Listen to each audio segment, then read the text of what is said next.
Deficit के बारे में। किसके बारे में पढ़ेंगे? डेफिसिट। देखो मेजर ऑफ गवर्नमेंट डेफिसिट, यानी it is defined as the excess of total estimated expenditure over the total estimated revenue.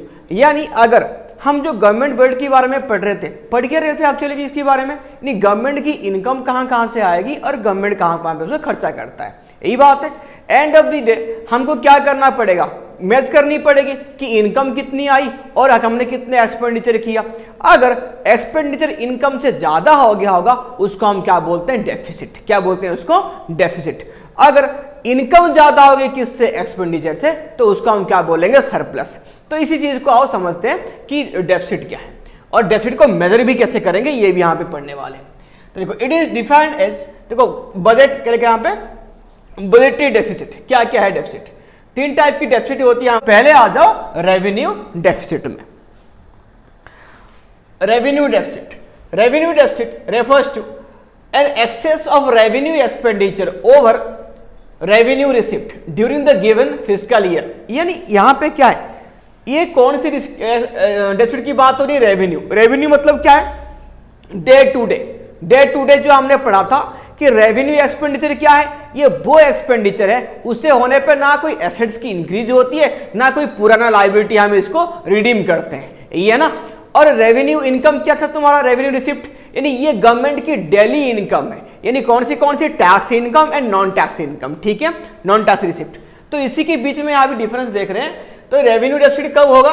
तो तभी होगा revenue refers to excess of revenue expenditure. अगर रेवेन्यू एक्सपेंडिचर ज्यादा हो गई किससे? रेवेन्यू रिसिप्ट से, तो ये क्या कहलाएगा? रेवेन्यू डेफिसिट कहलाएगा, ठीक है, ध्यान देना। चलो आगे देखो। अब यहां पे इसकी एक फॉर्मूला यहां पे लिख के रखा है, मैं कलर चेंज करता हूं। यहां पे देखो यहां पे फॉर्मूला में लिख के रखा है, यहां पे कौन सी revenue deficit equal to revenue expenditure minus revenue receipt, ठीक है। अब इसकी थोड़ा सा जो क्या नाम है इसका, हम डिटर्मिनेशन भी पढ़ेंगे, इंप्लीकेशन भी पढ़ेंगे, इसके साथ में क्वेश्चन भी यहां पे करा दूंगा ताकि ये चीज तुमको याद रह जाए, ठीक है। देखो तो आ जाओ, तो फॉर्मूला हो गया, सबने याद रख लिया फॉर्मूला क्या है? रेवेन्यू एक्सपेंडिचर माइनस क्या हो गया? Revenue receipt. अब देखो यहां पे लिखो इसकी इंप्लीकेशंस, इसकी नीचे लिख लो इसकी इंप्लीकेशंस, आईएमपी करके नीचे लिख लो इंप्लीकेशंस, कुछ पॉइंट्स यहां पे लिखाऊंगा। पहला इंप्लीकेशंस है, नंबर 1 लिखो, ये किसकी इंडिकेशन है? It is the indication of, किसकी? Indication of inability of the government,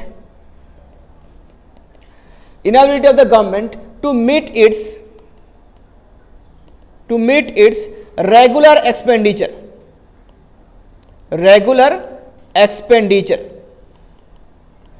लिख लिया, कॉपी कर लिया। क्या बोला मैंने? ये क्या है? ये किसकी इंडिकेशन है? It is the index of inability, underline कर दो इसको। इनएबिलिटी किसकी? रेगुलर एक्सपेंडिचर, गवर्नमेंट यहां पे अपनी मीट नहीं कर पा रही है, ठीक है, ध्यान देना इसको। यानी गवर्नमेंट की जो रेगुलर एक्सपेंडिचर है, यानी हमने यहां पे क्या पढ़ा कि रेवेन्यू एक्सपेंडिचर यहां पे ज्यादा हो रही है रेवेन्यू रिसिप्ट से, यानी तुम अपनी लॉ एंड ऑर्डर को, अपनी देश को जो चलाने के लिए रेगुलर खर्चा है उसको तुम मीट नहीं कर पा। अब सेकंड इंडिकेशन क्या बोला यहां पे देखो, it implies the government is dissaving, यानी यहां पे डिसेविंग में यहां पे लिखता हूं ओनली डिसेविंग, इसको नोट कर लेना, डिसेविंग। और थर्ड पॉइंट में लिखो, 3 पॉइंट लिखाऊंगा बस, थर्ड पॉइंट में लिखो कैपिटल डेफिसिट,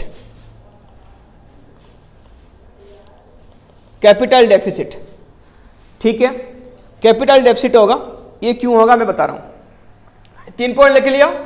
यानी पहला इंडिकेशन ये क्या करेगा, ये गवर्नमेंट की इनएबिलिटी है कि अपनी रेगुलर एक्सपेंस को ये मेट नहीं कर पा रहा है, मैच नहीं कर पा रहा है। क्यों? क्योंकि हम पढ़ ही रहे हैं कि रेवेन्यू एक्सपेंसेस हमारा ज्यादा हो रहा है, किससे? रेवेन्यू इनकम से, यानी जितना हम इनकम कर रहे हैं उससे कहीं ज्यादा क्या हो रहा है? खर्चा हो रहा है। पहला पॉइंट ये। सेकंड पॉइंट क्या हुआ? डिसेविंग हुआ। डिसेविंग एक्चुअली क्या है? यानी यहां पे देखो फॉर एग्जांपल, एक बढ़िया एग्जांपल लेकर समझाता हूं, सुनना लेना। पहले क्या हुआ, मान लो तुम्हारी जितनी फैमिली इनकम होती है वो तुम्हारा रेगुलर खर्चा को मीट नहीं कर पाया, ठीक, तुमने क्या करा, आपने जो पुराना सेविंग रखा होगा वहां से तुमने डिसेविंग करा, उसको तोड़ा और इसमें खर्चा कर दिया, और उससे भी नहीं हो पाया तो फिर क्या करोगे? किसी से लोन लोगे। सेम कहानी कंट्री के साथ भी होता है। क्या होता है यहां पे देखो, पहले क्या हुआ, ये अपनी रेगुलर खर्चा को, रेगुलर एक्सपेंस को इनएबिलिटी है मीट करने के लिए, तो फिर क्या हुआ, डिसेविंग करेगा, दूसरे सेक्टर से पैसा लाएगा और खर्चा करेगा, डिसेविंग। यानी यहां पे लिख लो डिसेविंग का मतलब क्या है, PSUs transfer of government shares to किसको, प्राइवेट सेक्टर को, ये ट्रांसफर कर देगा, गवर्नमेंट से हट जाएगा, प्राइवेट सेक्टर में चला जाएगा। अगर फिर वहां से भी मीट नहीं हो पा रही है तो गवर्नमेंट क्या करेगा, कैपिटल डेफिसिट यानी लोन लेगा, किससे लोन लेगा, बोरोइंग्स करेगा, यानी world bank, IMF, other government, इन सब से क्या लेगा, ये लोन लेगा। ठीक है, समझ में आ गया, आगे बढ़ते हैं।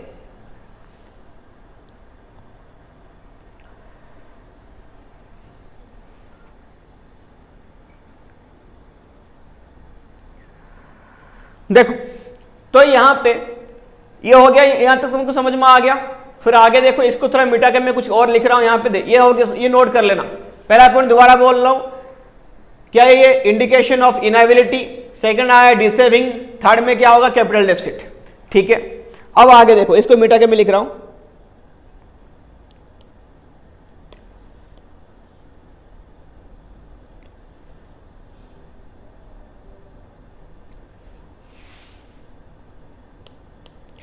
देखो तो यहां पे क्या आएगा तुम्हारा, यहां पे हम कुछ अभी ऐसे बात करेंगे, फिर यहां पे क्वेश्चन तो करेंगे इसके बाद, उसके अलावा कुछ और। देखो यहां पे हमने तो प्रॉब्लम पढ़ ली कि ऐसे से प्रॉब्लम होता है, इसकी सॉल्यूशन क्या है, इसको सॉल्व कैसे करेगा गवर्नमेंट। ठीक है, तो इसकी सॉल्यूशन दो है, क्या है, नंबर 1 लिखो यहां पे, measures to reduce revenue deficit. Revenue deficit की आरडी मैंने लिखा, क्या मेजर है, नंबर 1 लिखो, रिड्यूस एक्सपेंडिचर, रिड्यूस एक्सपेंडिचर, अपनी खर्चा को क्या करना, कम कर दो। सेकंड क्या आ जाएगा, इंक्रीज रेवेन्यू, इंक्रीज रेवेन्यू, नहीं तो अपनी इनकम को बढ़ा दो। बात समझ में आ गई, measure to reduce revenue deficit. Revenue deficit को मेजर करने की दो तरीका है। गवर्नमेंट को क्या बोला जा रहा है कि भाई अपनी खर्चा कम कर दो, एक्सपेंसेस को कम कर दो, नहीं तो तुम अगर ऐसे एक्सपेंसेस करते गए तो एक दिन ऐसा आएगा फिर रेवेन्यू डेफिसिट आज हुआ, कल को क्या हो जाएगा, कैपिटल डेफिसिट हो जाएगा, अगर तुम डेब्ट ट्रैप में फंस जाओगे। नहीं तो फिर क्या होगा, सेकंड पॉइंट में क्या बोला कि नहीं ठीक है तुम्हारा खर्चा जेन्युइन है, करना है तुम लोग को, ठीक है अच्छी बातें करो, बट पहले अपनी इनकम को क्या करो, इंक्रीज कर दो। ठीक है, तो सेकंड पॉइंट क्या है, इनकम क्या कर दो, बढ़ा दो करके। ये दो मेजर किसकी हो गए, रिड्यूस रेवेन्यू डेफिसिट का। ठीक है, बट यहां पे एक चीज और समझ लेना, क्या है, ये तो ठीक है गवर्नमेंट की देश के बारे में हो गया, मुझे एक चीज याद आ रहा है। तो यहां पे देखो क्या है, अपनी लाइफ में भी ऐसे सेम चीज, घर में बहुत टाइम पे देखा होगा तुम कंप्रोमाइज करते हो चीजों के साथ, करते हो कि नहीं करते हो कंप्रोमाइज, यानी ये नहीं लेंगे, पैसा नहीं है, बजट नहीं है, ये नहीं करेंगे।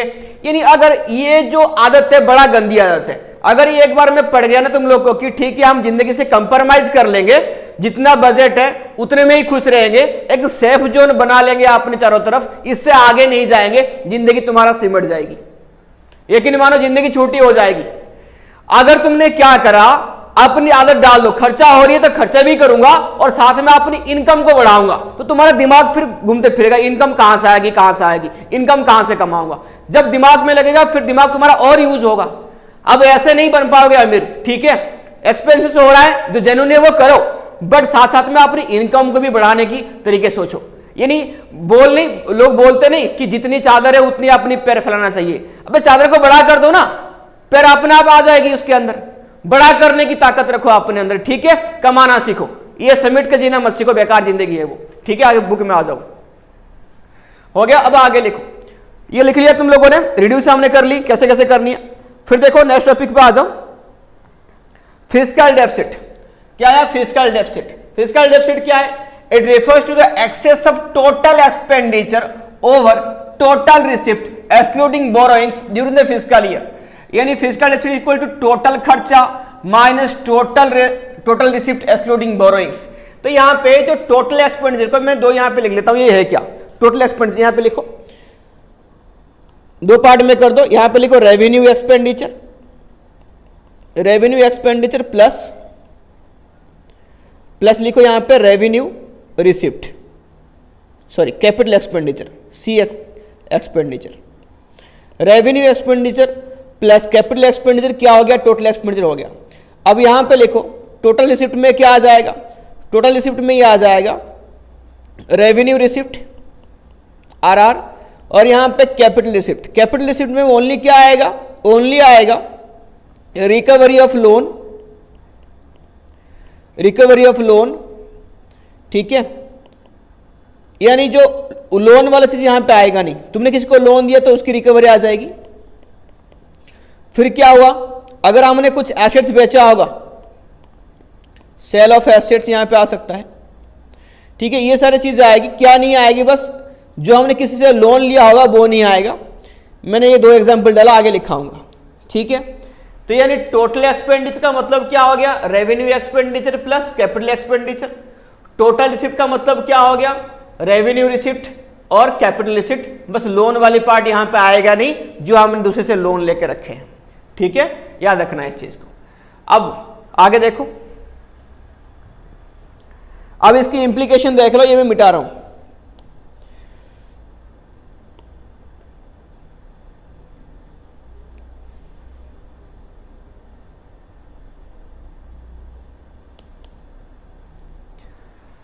लिखो इसकी इंप्लीकेशंस लिखो, मैं जो मिटा रहा हूं ध्यान देना इस पे, क्या इंप्लीकेशंस है इसमें। नंबर 1 लिखो डेब्ट ट्रैप, डेब्ट ट्रैप, यानी अगर पहला इंप्लीकेशन ये आ रहा है कि इसमें अगर हमने क्या करनी है, अगर हम फिजिकल डेफिसिट को अगर हम क्या करते हैं, इग्नोर कर देते हैं, या उसके बाद फिजिकल डेफिसिट में भी क्या है, मैं बोल रहा हूं हम लोन की जाल में फंस जाते हैं, जिसको बोलते हैं डेब्ट ट्रैप। लोन की जाल में कैसे फंसते हैं सुनना पहले। फॉर एग्जांपल तुमने इसी साल लोन लिया, ठीक, और उसके ऊपर तुमको नेक्स्ट ईयर होते ही क्या देना पड़ेगा, प्रिंसिपल अमाउंट तो है ही है, साथ में उसके ऊपर क्या जुड़ जाएगी, उसकी इंटरेस्ट, ठीक। अब तुम्हारे पास तुमने जो पहले लोन लिया था किस लिए लिया था, क्योंकि उतनी अमाउंट तुमको अपनी एक्सपेंडिचर मीट करने में कम पड़ रहा था, यानी तुम्हारा इनकम उतना कम पड़ गया, इसलिए तुमने लोन लिया। सेकेंड ईयर में क्या हो जाएगा, वो प्रिंसिपल अमाउंट जो पहले से कम पड़ रहा था प्लस उसके ऊपर जो इंटरेस्ट, उसी इंटरेस्ट को फिर चुकाने के लिए तुमने और लोन लेना पड़ेगा। फिर वो आ गया प्रिंसिपल अमाउंट, फिर उस इंटरेस्ट उसके ऊपर फिर दूसरे साल इंटरेस्ट आ जाएगा, फिर उस इंटरेस्ट को चुकाने के लिए और लोन लेना पड़ेगा। तो ऐसे प्रिंसिपल इंटरेस्ट कंपाउंड होते होते तुम लोन की जाल में फंसते जाओगे जब तक तुम अपनी इनकम को नहीं बढ़ाते या कुछ परमानेंट सोर्स की जुगाड़ नहीं करते। बात समझ में आ गया, तो इसके हम क्या बोलते हैं, डेब्ट ड्राफ्ट। लिखोगे तो ऐसे नहीं, समझ में तो आ गया, मैं लिखाता हूं, लिखो कैसे लिखोगे। लिखो it indicate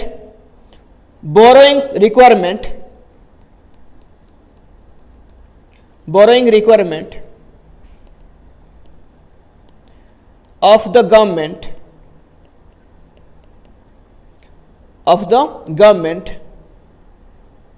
to meet its previous interest payment, previous interest को पेमेंट करने के लिए, यानी तूने पिछले बार जब लोन लिया फिर उसके इंटरेस्ट जनरेट हो गया होगा, फिर उस इंटरेस्ट को पे करने के लिए तुमने क्या करना है, दोबारा लोन लेना पड़ेगा।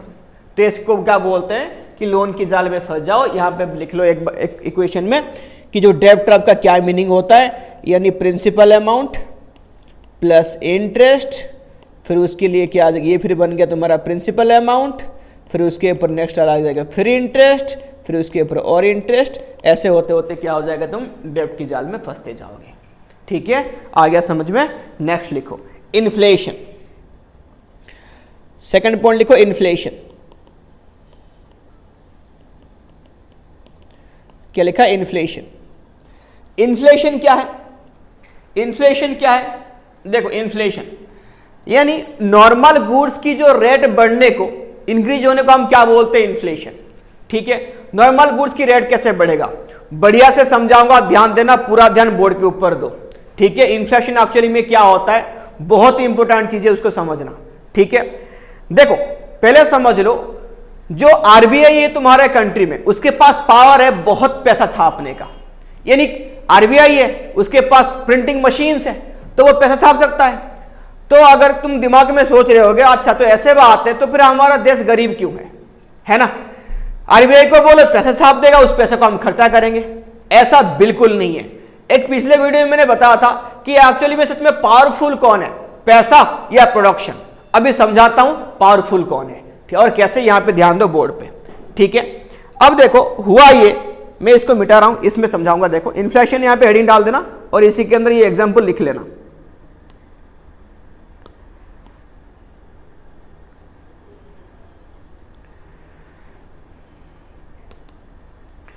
ऊपर हेडिंग डाल दो, सेकंड पॉइंट में इन्फ्लेशन लिख लिया। इन्फ्लेशन ये कैसे होता है? मैंने क्या बोला कि जो देश की जीडीपी है, जीडीपी, उसके हिसाब से क्या होता है, करेंसी प्रिंट होती है। अगर जीडीपी इंक्रीज हुई तो जितना इंक्रीज हुआ उसके हिसाब से हम क्या करते हैं, करेंसी प्रिंट करते हैं। फॉर एग्जांपल हमारे पिछले साल जीडीपी था 10 केजी राइस, 10 केजी क्या था, राइस था, और हमारे पास 100 रुपये था। यानी यहां पे 10 केजी राइस 100 रुपये, तो पर केजी राइस कितना पड़ गया रे, 10 रुपये पड़ गया। यानी अगर हमने इसी साल 20 केजी राइस और प्रोडक्शन कर दिया, यानी एक्स्ट्रा 10, तो हमारे यहाँ पे एक राइट बनता है कि हम 100 रुपये और एक्स्ट्रा प्रिंट कर दें, यानी हम 200 रुपये प्रिंट कर दें, ठीक है। बट ये देखो, ये तो कहीं ना कहीं प्राइस स्टेबल है, ये इन्फ्लेशन नहीं हुई। और इन्फ्लेशन कैसे होगा सुनो। फॉर एग्जाम्पल तुम्हारे पास 10 केजी यहाँ पे क्या है, राइस है, और तुम्हारे पास करेंसी कितनी है, 100, ये तुम्हारा करेंसी है, ये तुम्हारा जीडीपी है। अब तुमने इसी 10 केजी राइस को सेम किया, प्रोडक्शन तुम्हारा बढ़ा नहीं, बट तुमने करेंसी क्या प्रिंट कर दी यहाँ पे 500, यानी 100 रुपए की 4 नोट और प्रिंट कर दी, तो तुम्हारे पास कितनी होगी, 500 रुपए। तो होगा क्या, जो राइस को तुमने 10 रुपए दे के यहाँ पे खरीद रहे थे, उस राइस को तुम कितने रुपए दे के खरीदोगे, कर दो एक बार डिवाइड, यानी राइस यहाँ पे कितना बढ़ चुकी है, लिखो यहाँ पे डिवाइड करके देखो इस चीज को, तो ये तुमको मिलेगा 50 रुपए। कितना मिलेगा, 50 रुपए।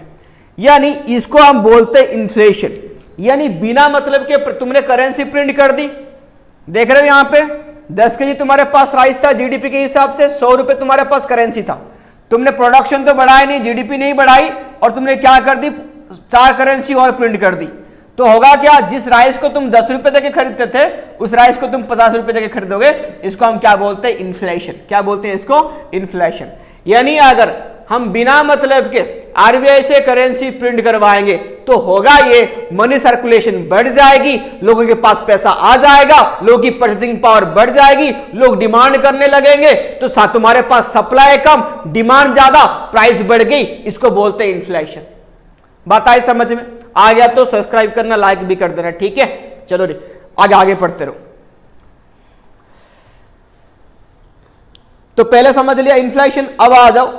फिर अगर देखो, अगर तुम डर जाओगे नहीं, इन्फ्लेशन करने पे सर ने समझा दिया तो ऐसे हो जाएगा है, तो फालतू में क्या बढ़ जाएगी। अगर आरबीआई से लोन लेंगे और आरबीआई को बोलेंगे तो बिना प्रोडक्शन के प्रिंट करेंसी कर दे, तो प्रॉब्लम आ जाएगी, तो ऐसे हो जाएगा, डर गए हम।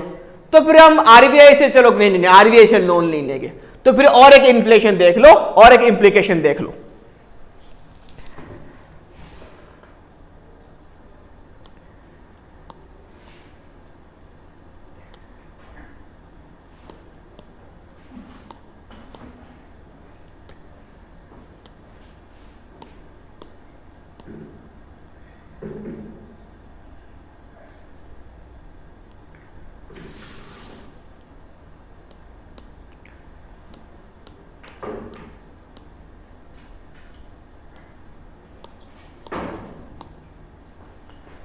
फिर आ जाओ, देखो अब लिखो फॉरेन डिपेंडेंस। थर्ड पॉइंट में लिख लो फॉरेन डिपेंडेंस।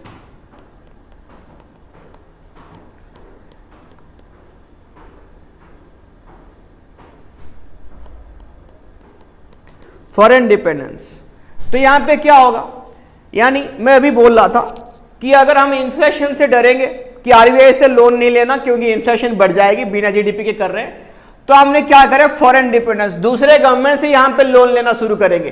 यानी दूसरे कंट्री के ऊपर डिपेंड होंगे। किससे किससे लेते हैं मैंने बोला था, लिखो foreign government, world bank, IMF, इनसे हम क्या करेंगे फिर लोन लेना शुरू कर देंगे। फिर लास्ट में आ जाओ, देखो नंबर 4 लिखा यहां पे हैम्पर्स फ्यूचर ग्रोथ,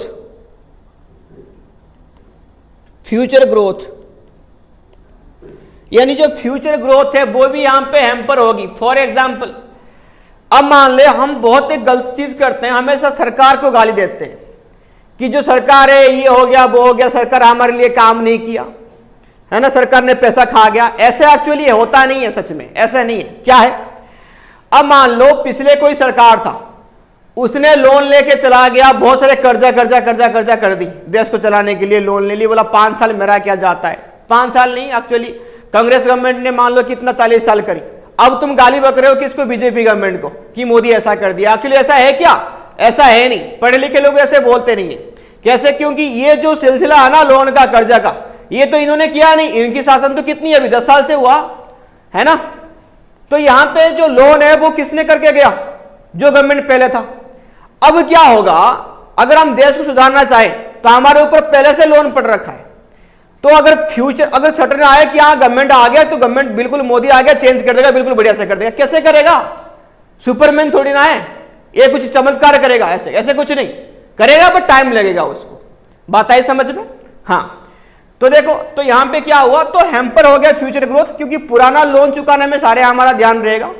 जो हमारा कंट्री की डेवलपमेंट, यानी यहां पे पब्लिक गुड्स बनाना, इंडस्ट्रियलाइजेशन करना, उसके लिए भी तो पैसा चाहिए, उसके लिए ध्यान थोड़ा कम हटेगा, क्योंकि तुम्हारे पूरे इंटरनेशनल प्रेशर रहेगा। पहले वहां पे लोन चुकाओ, फिर यहां पे अपनी ग्रोथ पे पैसा खर्चा करो। बात आई समझ में। तो अच्छे दिन आएंगे, वेट करो, सबकी आएंगे, ठीक है।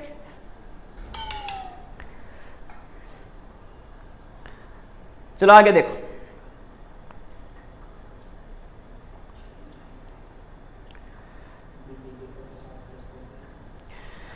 तो एक बार इंप्लीकेशन को दोबारा दिखाता हूं फिस्कल डेफिसिट का, क्या क्या है ये इंप्लीकेशंस देख लो। तो क्या क्या इंप्लीकेशन है, डेब्ट ट्रैप, पहले डेब्ट ट्रैप समझ में आ गया कि हम डेब्ट ट्रैप में फंस जाएंगे, क्योंकि प्रिंसिपल इंटरेस्ट हमारे ऊपर कंपाउंड होते जाएगा। सेकंड, इन्फ्लेशन, मैंने आरबीआई की कहानी समझाई यहां पे, ठीक है। और थर्ड क्या, यहां पे फॉरेन डिपेंडेंस, दूसरे कंट्री के ऊपर डिपेंड होते जाएंगे क्योंकि उनसे लोन है, और हमारा जो फ्यूचर ग्रोथ है वो हमारा क्या हो जाएगा, इंक्रीज हो जाएगी, सॉरी हैम्पर होगा, हम फ्यूचर में ग्रोथ नहीं कर पाएंगे, क्योंकि हमारा सारे जो पैसा है, रिसोर्सेस है, वो कहां पे लग जाएंगे, पुराना लोन चुकाने में लग जाएंगे, ठीक है। नेक्स्ट आगे देखो, प्राइमरी डेफिसिट। तो प्राइमरी डेफिसिट में आ जाओ, अभी क्या है, यानी प्राइमरी डेफिसिट कहने का मतलब क्या समझते हो, करंट ईयर डेफिसिट, यानी इसी साल, जिस साल में हम हैं उसी साल ओनली क्या बोरोइंग रिक्वायरमेंट्स है हमको, इसको क्या बोलते हैं, primary deficit, only current year में। फॉर एग्जांपल, अभी हमारा कौन सी फाइनेंशियल ईयर चल रहा है, अभी हमारा फाइनेंशियल कौन पता है, किसको कमेंट करके बताना, सबको तो पता ही होगी, है सारे कॉमर्स पढ़ रहे हो, इकोनॉमिक्स पढ़ रहे हो। तो ये जो करंट ईयर है, इसी करंट ईयर में हमको कितना लोन चाहिए, क्योंकि हमारा इनकम कितना कम पड़ गया, तो इसको हम क्या बोलते हैं, प्राइमरी डेफिसिट। तो इसकी फॉर्मूला लिखो, देख पढ़ लो पहले, refers to the difference between the fiscal deficit of current year and interest payment on the previous borrowings. भैया, तो प्रीवियस की खर्चा के नाम से क्या होगा, प्रीवियस ईयर की लोन हो गए, उसके ऊपर इंटरेस्ट होगा, यानी प्रीवियस ईयर की जो लोन के ऊपर जो इंटरेस्ट है उसको माइनस कर दो, तो टोटल फिस्कल डेफिसिट से तो क्या निकल के आ जाएगा, प्राइमरी डेफिसिट आ जाएगी। यानी primary deficit equal to fiscal deficit minus interest payment. Note कर लो इसको, ठीक है। चलो इसकी इंप्लीकेशंस पढ़ेंगे। एक यहां पे इंपॉर्टेंट चीजें हर सारे एग्जाम में पूछता है, वो मैं यहां पे दिखाता हूं, रुको मैं लिखा दूंगा यहीं पे, देखो यहीं पे लिखाता हूं, इस लाइन को बिल्कुल नोट कर लो, ठीक है, इस लाइन को बिल्कुल नोट कर लो, मैं दिखा रहा हूं, लिखो यहां पे, ए जीरो प्राइमरी डेफिसिट, इस लाइन को बार बार बोलना, नोट कर लेना, a zero primary deficit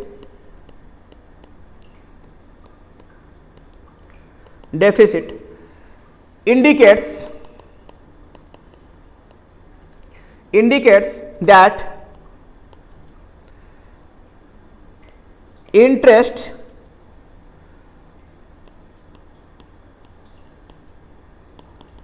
commitments on earlier loan,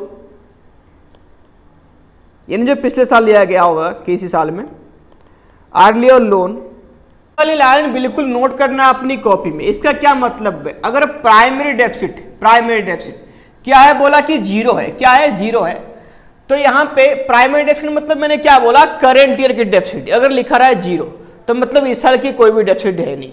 तो जो फिस्कल डेफिसिट आ रही है वो किसके वजह से आ रही है, वो देखो वो आ रही है पिछले साल की जो इंटरेस्ट पेमेंट है वो गवर्नमेंट को बोरो करने के लिए कंपेल कर रही है, क्योंकि इस साल की तो प्राइमरी डेफिसिट कुछ जीरो हो गया, कुछ भी नहीं है। तो अगर हम फिस्कल डेफिसिट हो रही है तो वो किसकी वजह से हो रही है, पिछले साल की इंटरेस्ट की वजह से। ये इसका मीनिंग था, इस लाइन को लिख लेना, ठीक है। कुछ इंप्लीकेशन डाल देते हैं, देखो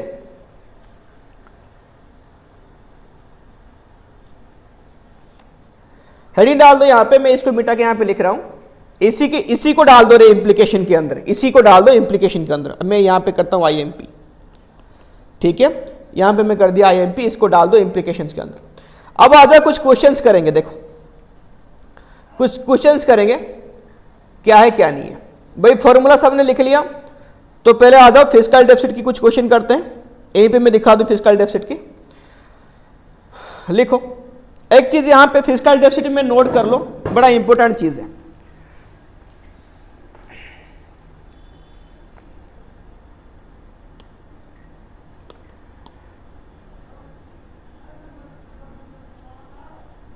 यहां पे लिख लो,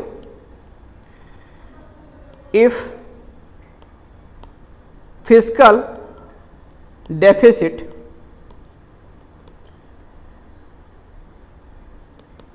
can not be determined then क्या हो जाएगा, borrowings equal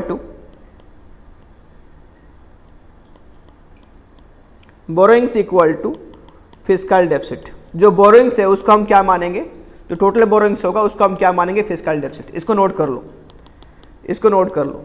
if fiscal deficit कहीं पे अगर डिटरमाइंड नहीं हो पाएगा, कैन नॉट बी डिटरमाइंड, तो बोरोइंग इक्वल टू क्या हो जाएगा, फिस्कल डेफिसिट हो जाएगी। इसको ध्यान देना, ठीक है। क्वेश्चन कर लो, क्वेश्चन यहां पे दिया हुआ, लिखो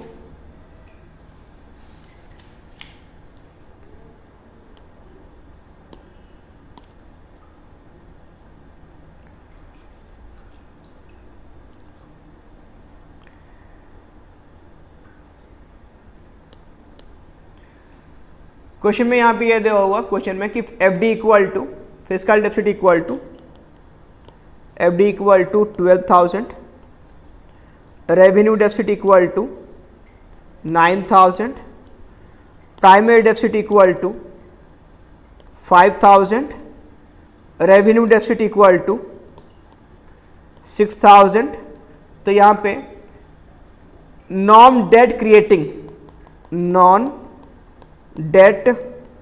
क्रिएटिंग कैपिटल रिसिप्ट, यानी ये है तुम्हारा 10,000, यानी ये जो कैपिटल रिसिप्ट है इसमें कोई बोरोइंग्स इंक्लूड नहीं है, इसलिए क्या बोला, non debt creating capital receipt. कितना है, 10,000। क्वेश्चन में क्या पूछा है, फाइंड आउट कैपिटल एक्सपेंडिचर। पहला क्वेश्चन पूछा है कि find out capital expenditure, C निकालो, ठीक है। तो कहां से निकलेगा, एक फॉर्मूला यहां पे लिखा रहा हूं, देखो लिखो, fiscal deficit equal to revenue deficit plus bracket में लिखो capital expenditure minus non debt creating receipt, ये आ जाएगा फॉर्मूला में। तो लिखो FD यहां पे देकर रखा है, कितना, 12,000 है। 12,000 इक्वल टू लिखो RD कितनी है, यहां पे लिखो 9,000 रुपये। रेवेन्यू डेफिसिट कितना है, यहां पे 9,000 रुपये है, क्या नहीं है, तो यहां पे लिखो क्या क्या आएगा, ये निकलेगा, यहां पे देखो रेवेन्यू डेफिसिट 9,000 रुपये देकर रखा है, 9,000 रुपये प्लस C निकलेगा, ये पूछा है तुमको क्वेश्चन में, C यहां पे निकलेगा। तो यहां पे देखो नॉन डेट क्रिएटिंग कितना है, यहां पे 10,000 रुपये। अब निकाल लोगे, लिखो इस साइड में प्लस होके इस साइड में आके माइनस हो जाएगा, ये माइनस होके प्लस हो जाएगा, तो क्या हो जाएगा, C इक्वल टू, यानी क्या है, capital expenditure equal to 12,000 minus 9,000 plus 10,000 कितना आ जाएगा, लिखो यहाँ पे 13,000, ठीक है। आ गया पहले वाला आंसर, ये फॉर्मूला याद रखना, ये वाला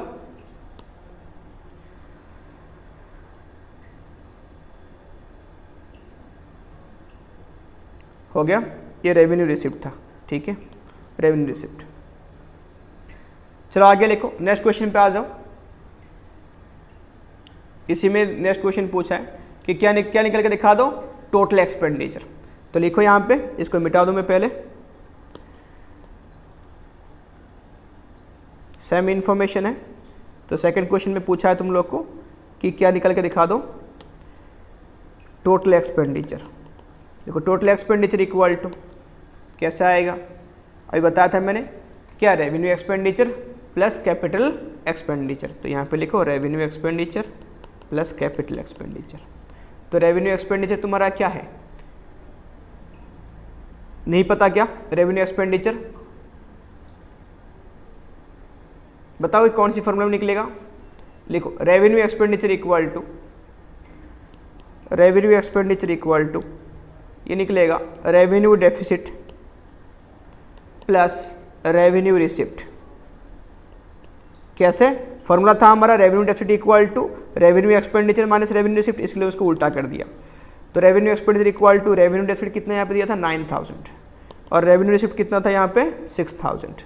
एक्सपेंडिचर हमने पिछले क्वेश्चन में निकाल लिया था, कितना था रे 13000 रुपीज़, और यहाँ पे जो रेवेन्यू, ये जो निकला कैपिटल एक्सपेंडिचर, रेवेन्यू एक्सपेंडिचर ये निकला 15000 रुपये।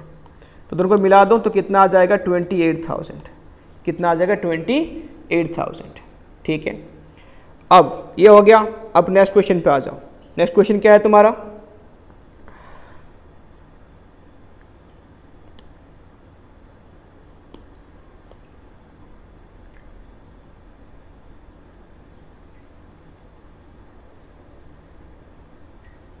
नेक्स्ट क्वेश्चन पूछा है सेम इन्फॉर्मेशन में कि यहाँ पे निकल के दिखा दो, क्या नाम है इसका, प्राइमरी डेफिसिट, पीडी।